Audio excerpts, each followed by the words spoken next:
સુરત સહિત સમગ્ર દક્ષિણ ગુજરાતમાં મેઘરાજાએ ધમાકેદાર એન્ટ્રી કરી હોય તેમ ભારે વરસાદને કારણે અનેક વિસ્તારોમાં પાણી ભરાયા છે. જો કે હાલ જિલ્લામાં પૂર જેવી કોઈ સ્થિતિ નથી. સુરત જિલ્લા કલેક્ટર તેજેશ પરમારે કહ્યું હતું કે વહીવટીતંત્ર સંપૂર્ણ રીતે સજ્જ છે. નાગરિકોને અફવાઓથી દૂર રહી સાવચેતી રાખવાની અપીલ કરી છે.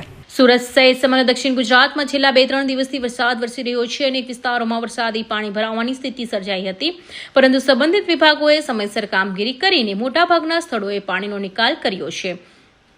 સુરત જિલ્લા કલેક્ટર તેજેશ પરમારે જણાવ્યું હતું કે 2 થી 4 જુલાઈ દરમિયાન ભારેથી અતિભારે વરસાદની આગાહી કરવામાં આવી હતી અને હવે વરસાદની તીવ્રતામાં ધીમે ધીમે ઘટાડો થવાની શક્યતા છે.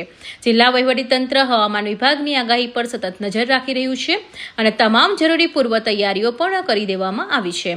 આજે સુરત જિલ્લામાં સરેરાશ 17.92 મિલીમીટર વરસાદ નોંધાયો છે, જ્યારે ચાલુ ચોમાસામાં સરેરાશ વરસાદ 228 મિલીમીટર સુધી પહોંચ્યો છે.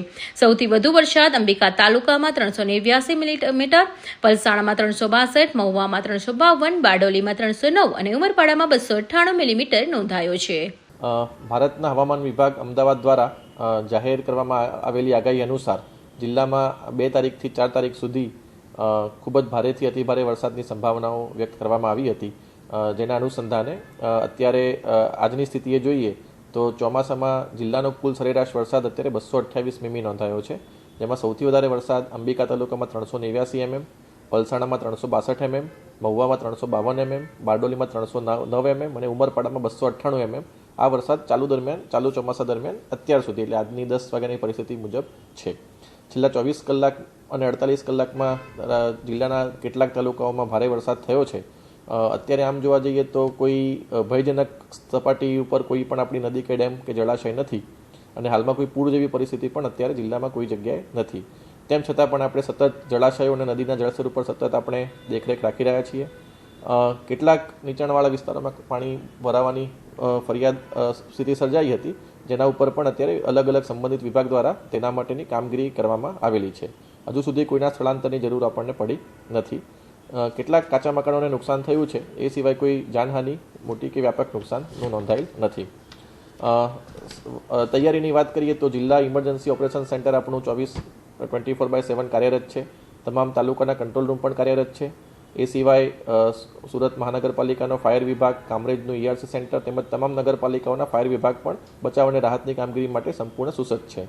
તમામ લાઇન વિભાગ, R&B, વીજળી વિભાગ, સિંચાઈ તમામ સાથે અત્યારે સતત સંકલન રાખવામાં આવી રહ્યું છે અને જરૂરિયાત મુજબ જો જરૂર પડે તો તાત્કાલિક પ્રતિસાદ માટે અધિકારીઓની કોન્ટેક્ટ ડાયરેક્ટરી પણ તૈયાર રાખવામાં આવેલ છે.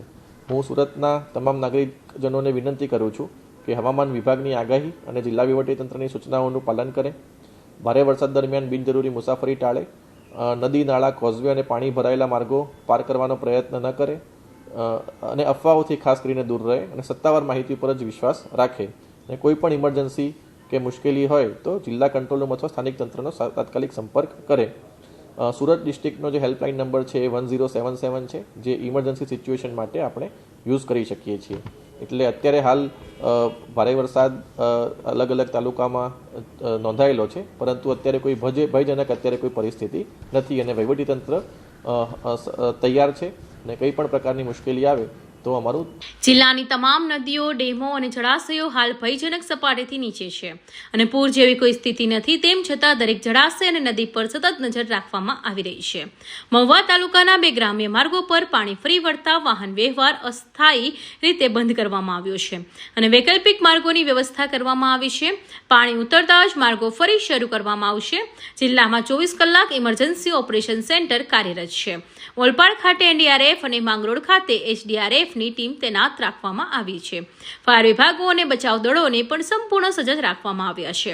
વહીવટીતંત્રએ નાગરિકોને ભારે વરસાદ દરમિયાન બિનજરૂરી મુસાફરી ટાળવા, નદી, નાળા, કોઝવે અને પાણી ભરાયેલા રસ્તા પાર ન કરવા તેમજ કોઈપણ ઇમરજન્સી જિલ્લા કંટ્રોલ રૂમ અથવા સ્થાનિક તંત્રનો તાત્કાલિક સંપર્ક કરવા અપીલ કરી છે.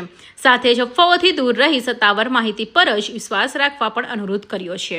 Bureau report, Hind TV news, Surat.